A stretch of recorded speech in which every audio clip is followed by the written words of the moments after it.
The parliamentary committee toured some 6 districts of the Upper East region, and then we were divided into 3 groups. I was in one of the groups that went to the Talensi district and then Nabdam district. This tour was facilitated by ISEPA. We had the technical support from the Statistical Service of Ghana and the Ministry of Works and Housing. This particular oversight visit to the Upper East region was a follow-up on the training that the parliamentarians received on how to use data to inform the decision-making process.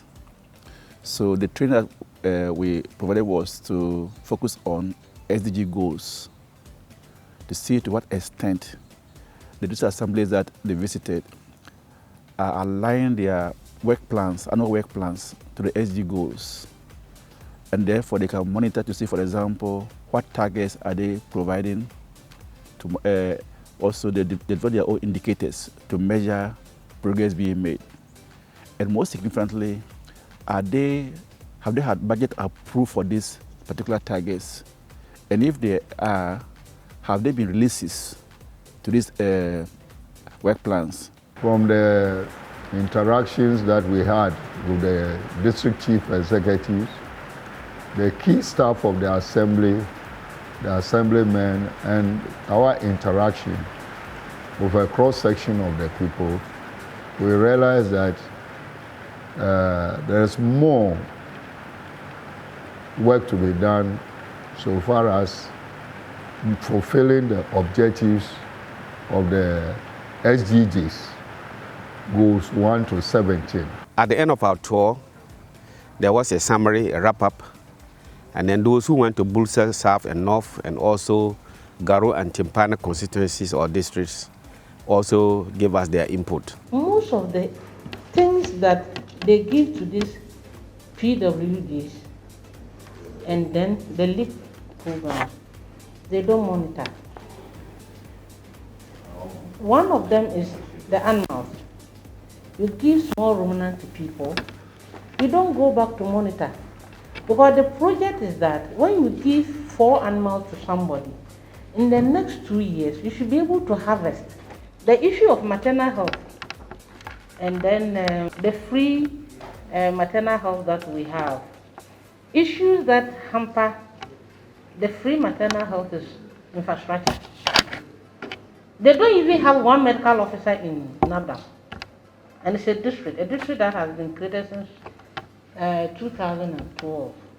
They don't have a hospital, they don't have a medical officer. Even their health director is a disease control man. The first presentation was done by the social welfare officer in respect of the PWDs, the LEAP, then the school feeding, and the national health insurance, which had become part of the LEAP beneficiaries. In fact, the presentation was good. The problem we had, especially with the PWDs, was they had so many of them who had registered. But of course, because of funding, they couldn't attend to all of them. The school feeding program was also an issue. The amount of money that was needed to even prepare the food. After preparing the food, payment becomes a problem. In all, what we realized was that even though they are eager, they are prepared to support the program in all aspects of it, the problem has been with funding. You know, it's a challenge. You go there in respect of the poverty. You have someone who is supposed to receive as low as 64 Ghana cedis as a LEAP payment. And even with the 64, it doesn't come as often as it is expected. You have people who want to take loans from Maslog. They take the loans, and the next minute you go there, he's not able to repay. The only excuse they gave was because of the COVID and all those things. So, in fact, if we really want to make sure it is successful, the monitoring aspect is one area that we really have to consider. In one of the areas, was it Nabdam, we realized that teenage pregnancy was a problem.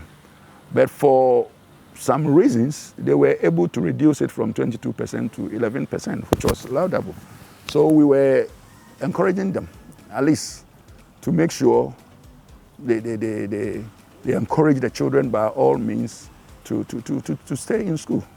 It's really a difficult situation, but considering where the districts are, it's really difficult. Absenteeism and lateness. And this is one of the things that he talked about, which I don't know whether it's a cultural effect or influence. Kids are not allowed to go to school when there's a funeral. So when there's a funeral, everybody stays in the community, nobody goes to school. And that is affecting their absenteeism in school. They have only one doctor in the entire district. But then the issue is there are no accommodation for them. Should they even post any there? There's no accommodation. He is even struggling with one. Many of the schools are not connected to the ECG. So that means ICT is non-existent. Yes, because there's no power. We need to possibly look at the policy side of it, how we can get teachers to certain parts of the country. Yes, doctors, teachers, nurses in general. Because the challenge is that, and I've had that discussion with a lot of the Ghana Health Services, especially Dr. Siansari.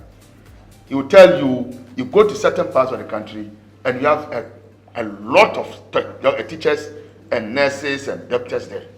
Certain parts people don't want to go. They started a model some time ago which got phased out. We told them that yesterday, that this model had a semblance of that the assembly should themselves sponsor people who want to go to training colleges.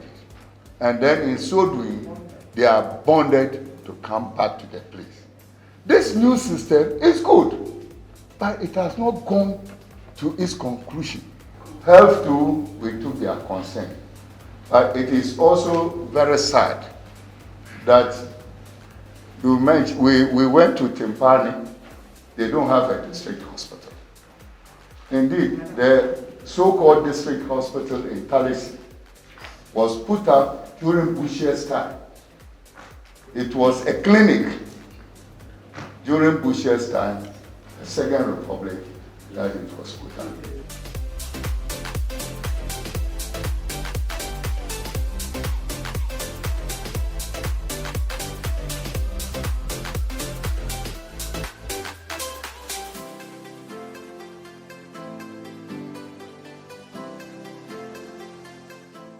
For us, we believe that our going there was useful and productive because we were able to draw their attention to the fact that it is better for them to work in a coordinated effort. And it's been very insightful to the extent that we even realize that in some cases, the annual progress report that the district assemblies are submitting to the National Development Planning Commission for 2020, for instance, does not directly have evidence or data that demonstrates what their budgeting for the specific SDG targets has been able to achieve. And so this provide an opportunity to engage with them, and where there is some capacity needs, we would need to engage with the Ministry of Finance and the National Development Planning Commission, Ministry of Local Government, to ensure that they are able to provide that capacity to the district assemblies so that they can better align their programs and activities to the specific SDG targets. The whole idea was to talk to the social development or social welfare department to see how these programs are being implemented. And if there are challenges, what are the challenges, so that at least in our next visit, or we can carry these reports to Parliament and see how best we can go about it. And you know, it is ASEPA that is championing these courses. So we are here with them. We are here with the Ghana Statistical Service, so that we'll make sure that from the statistics that they have, at least either the districts are keeping to it, or whether there have been variations in respect of the 2 years.